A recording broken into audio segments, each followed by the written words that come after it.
Olá, meus amigos queridos da nossa Casa do Caminho.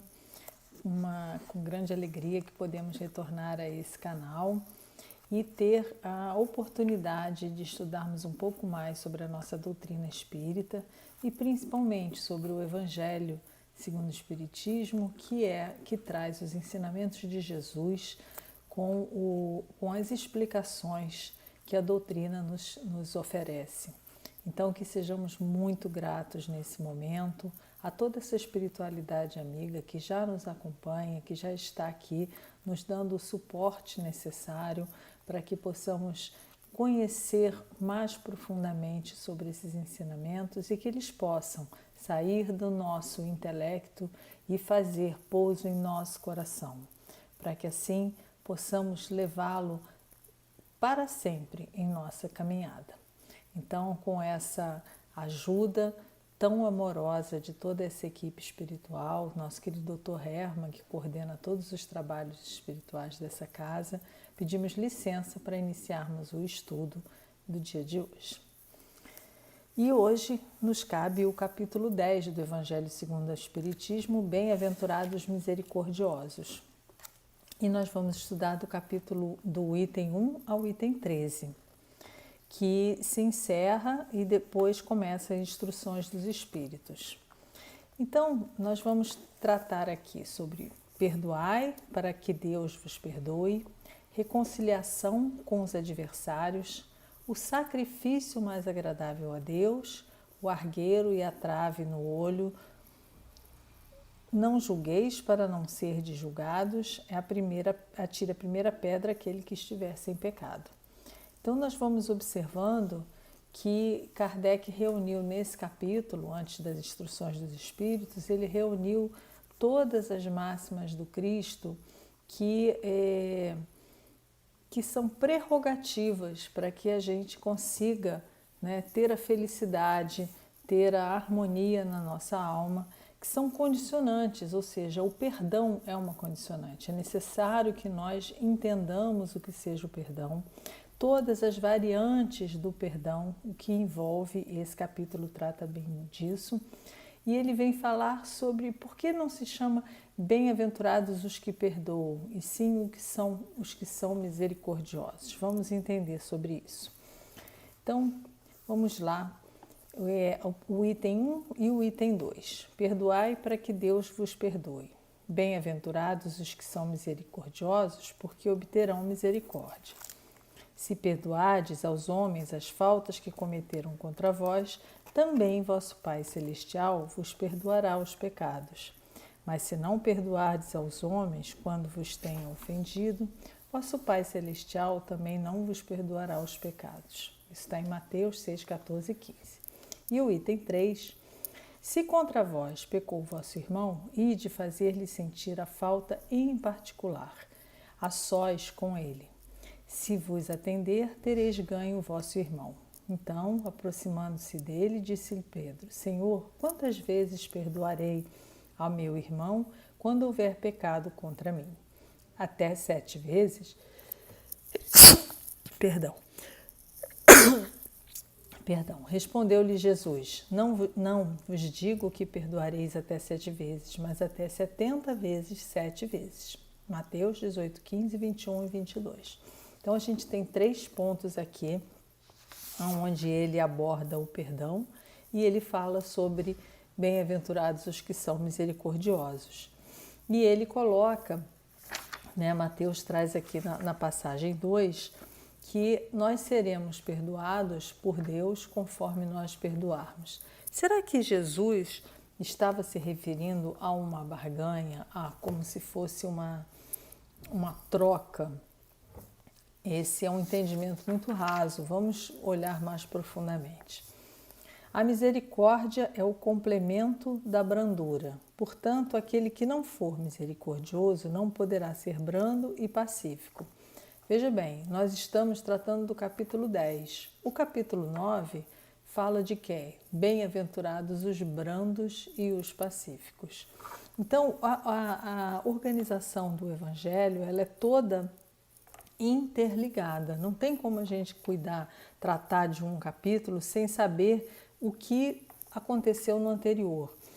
E o mais interessante é que esse encadeamento, essa corrente, esses elos que vão juntando os fatos, eles são, na verdade, uma construção para a nossa condição moral. Então, quando ele coloca aqui para nós, Kardec nos traz que a misericórdia é o complemento da brandura, ou seja, nós precisamos ser brandos, pacíficos, mas também precisamos ser misericordiosos. Porque se naquele que não for misericordioso, não poderá ser brando e pacífico, ou seja, uma condicional. Nós precisamos ter misericórdia.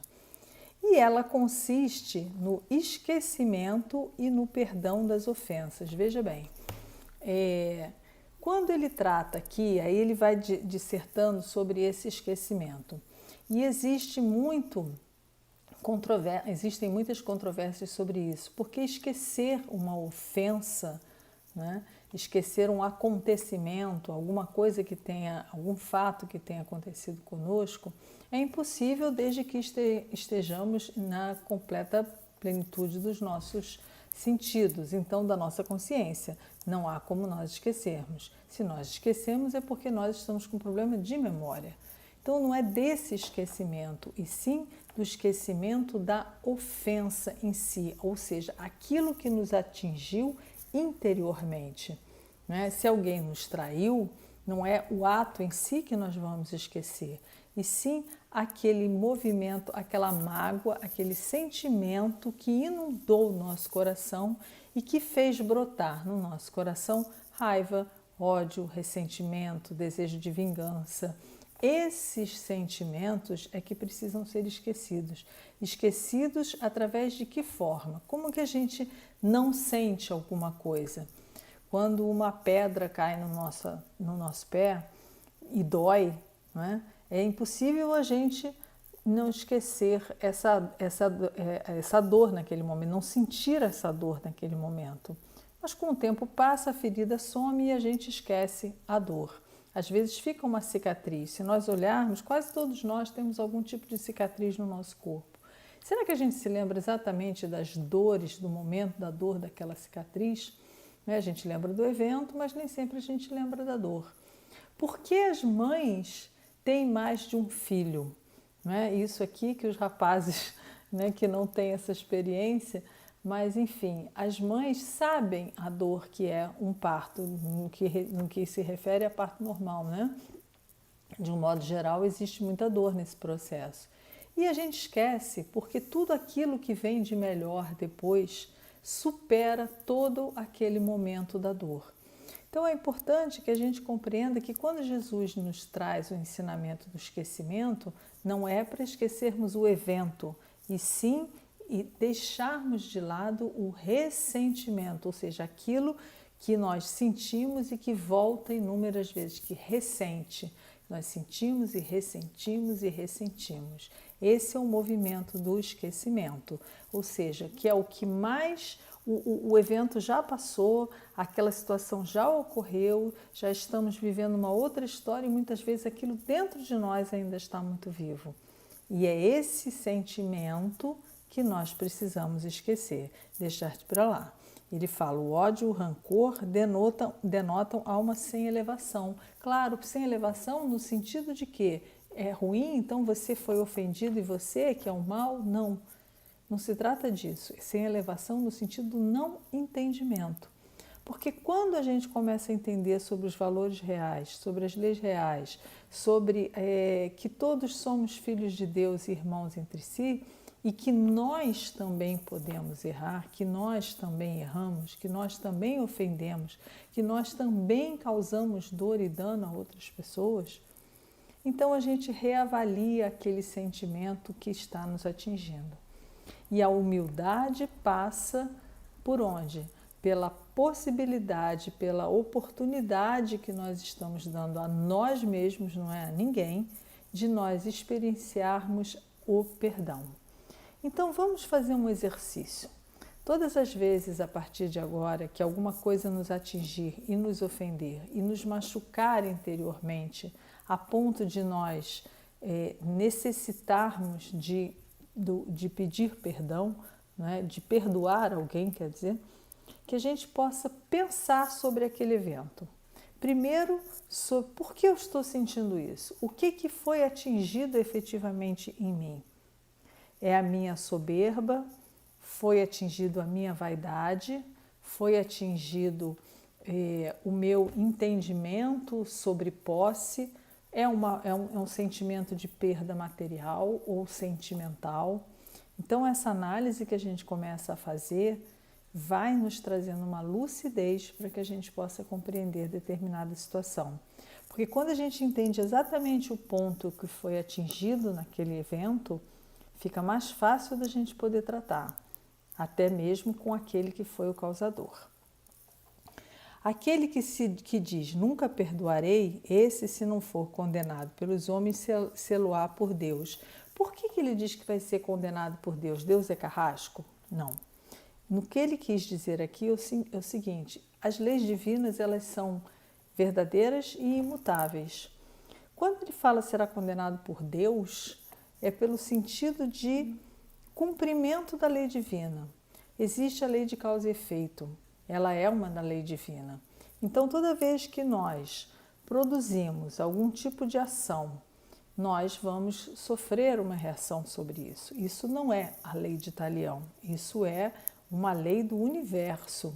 Não é o que eu tomo, é o que eu recebo, mas eu vou sofrer uma ação sobre aquela atitude, sobre aquele movimento que eu tiver produzido.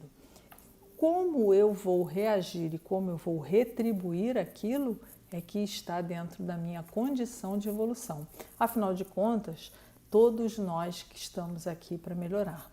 Então, se já estamos dispostos, se abraçamos a doutrina espírita, se estamos realmente dispostos a sermos seres melhores, a caminharmos em nome de Jesus, vamos fazer diferente de tudo aquilo que a gente vem fazendo por todas essas encarnações que nós já passamos. Nós já experimentamos a lei de Talião, nós já não perdoamos, nós já nos vingamos, nós já matamos, tiramos vidas, ferimos, fomos feridos, fomos mortos, enfim, passamos por todas essas experiências, mas não tínhamos o entendimento. Agora que estamos diante dessa bússola maravilhosa, né, que é Jesus e todo o seu ensinamento e a doutrina espírita que tem a possibilidade de nos instruir e nos mostrar qual é o verdadeiro caminho, por que nós precisamos conduzir da mesma forma? E ele diz mais, há porém duas maneiras bem diferentes de perdoar.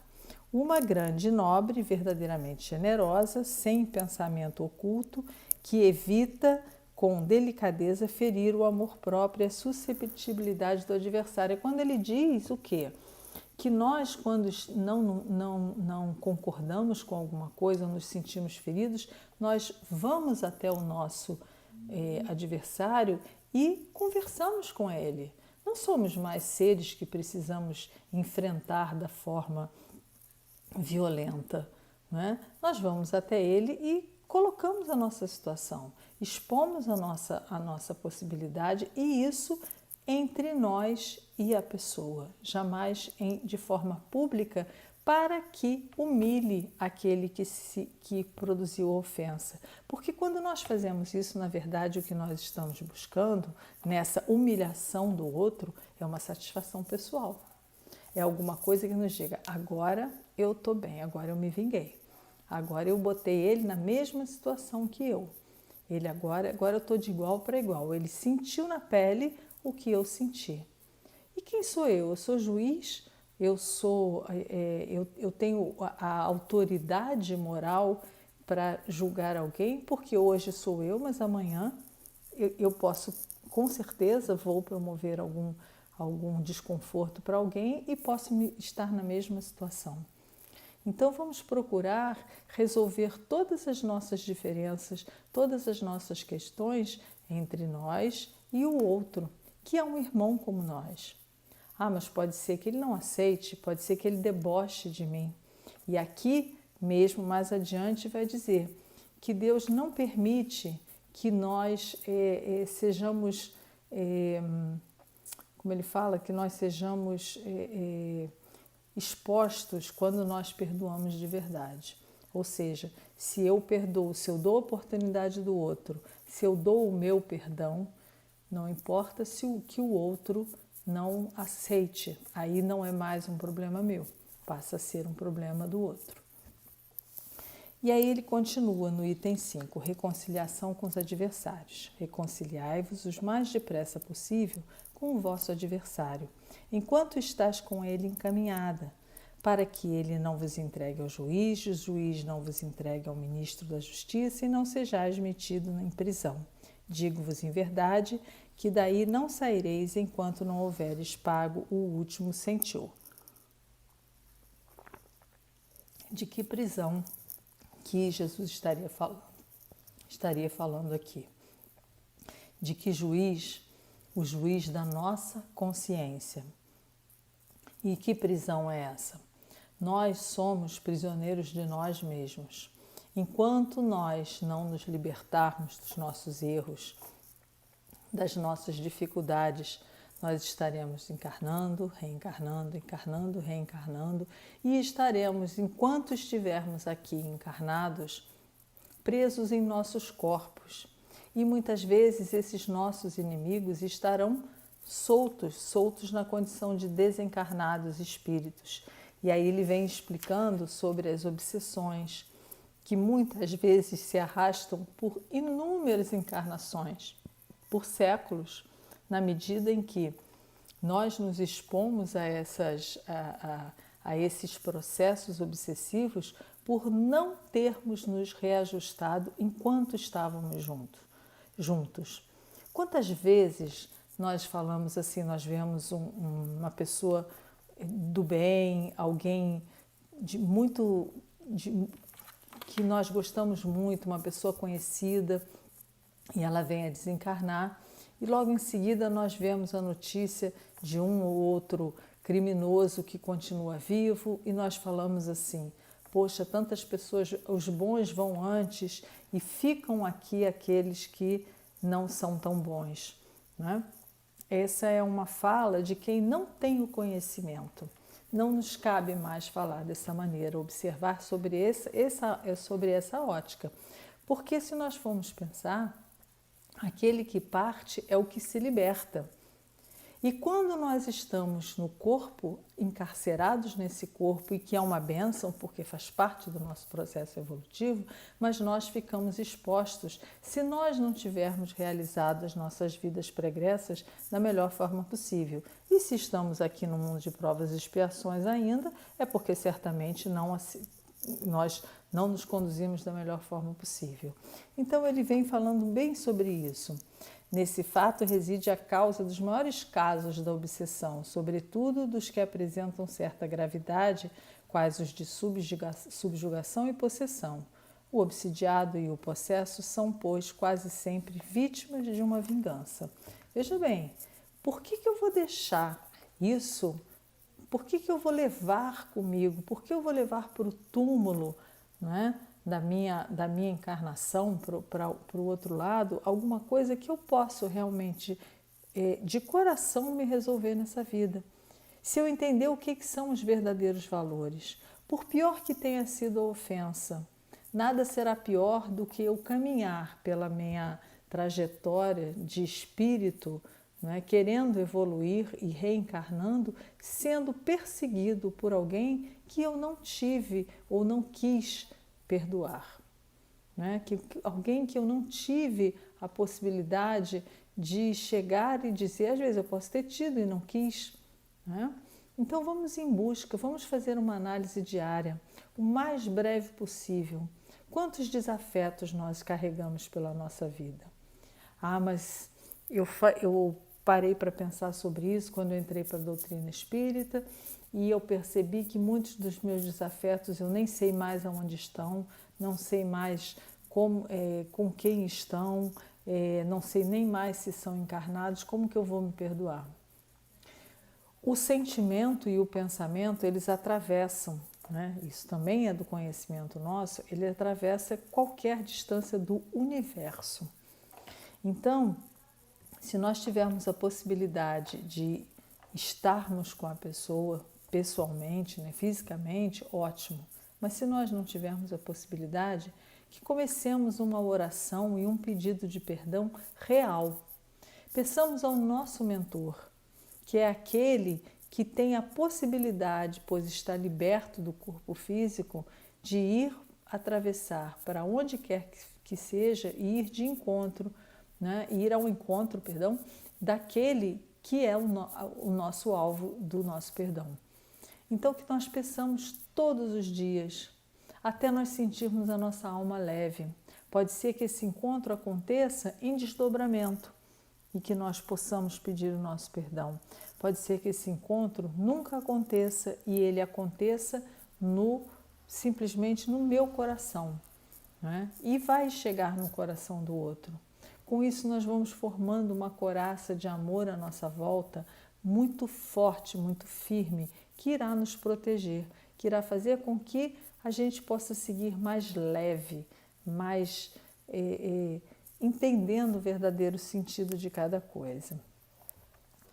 Quando Jesus recomenda que nos reconciliemos o mais cedo possível com o nosso adversário, não é somente objetivando apaziguar as discórdias no curso da nossa atual existência, é principalmente para que elas não perpetuem nas existências futuras.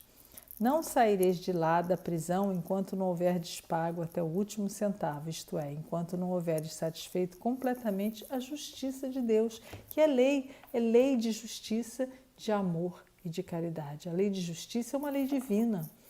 Então não há como nós fugirmos dela. Não é uma designação de Deus que vai decidir que esse caso ou aquele caso. A lei de justiça é para todos.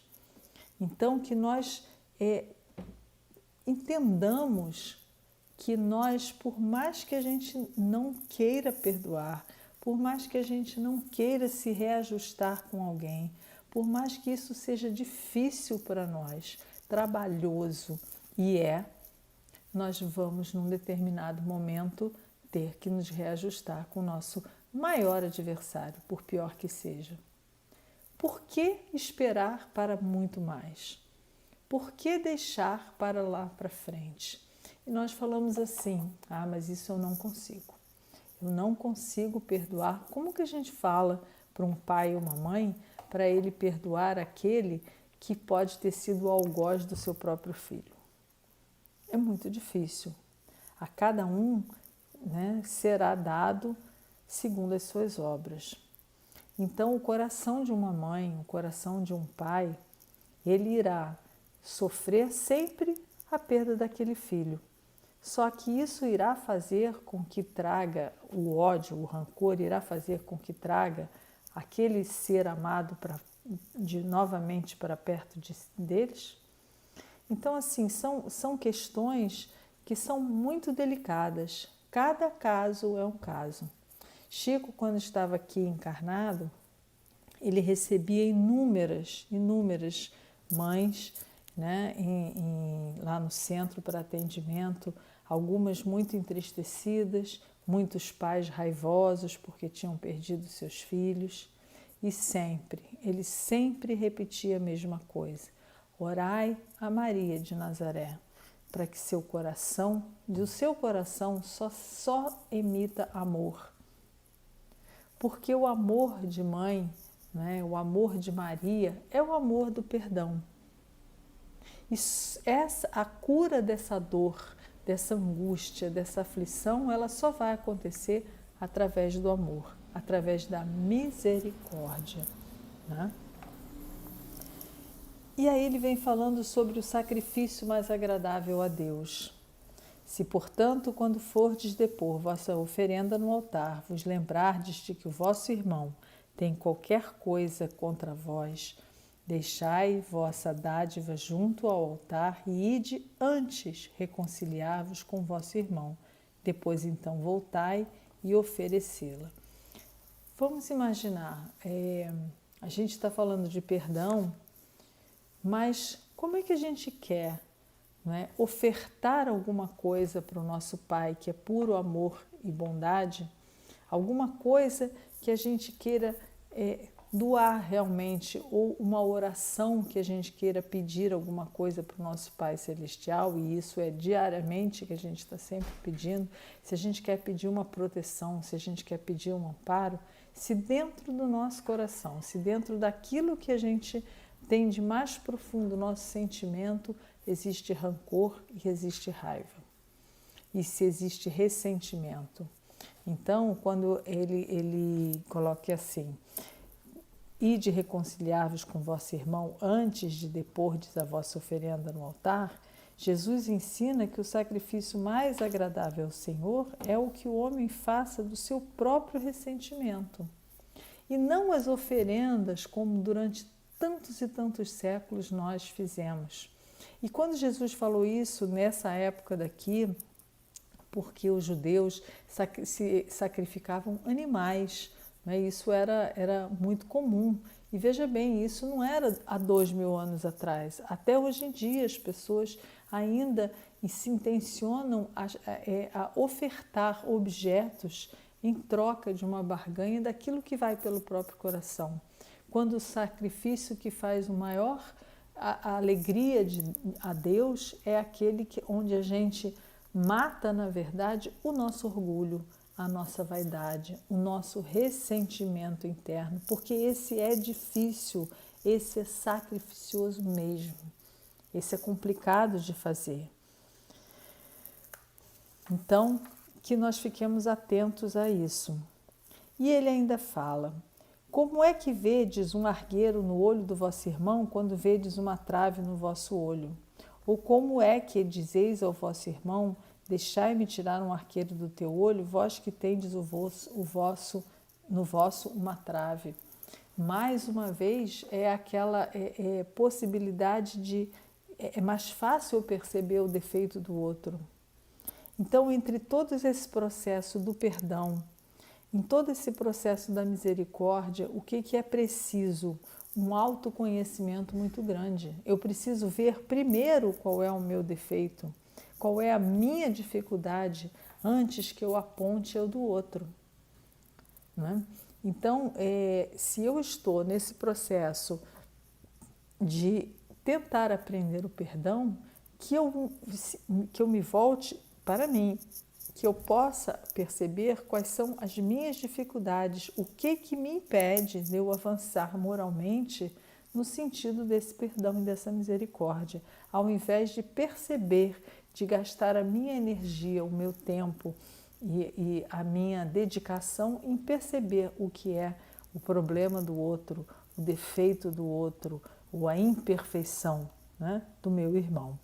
Mas quando assim eu faço, eu deparo com o quê? Quando eu olho para mim. O que é difícil olhar interiormente? Por que é tão difícil e tão recomendado o autoconhecimento?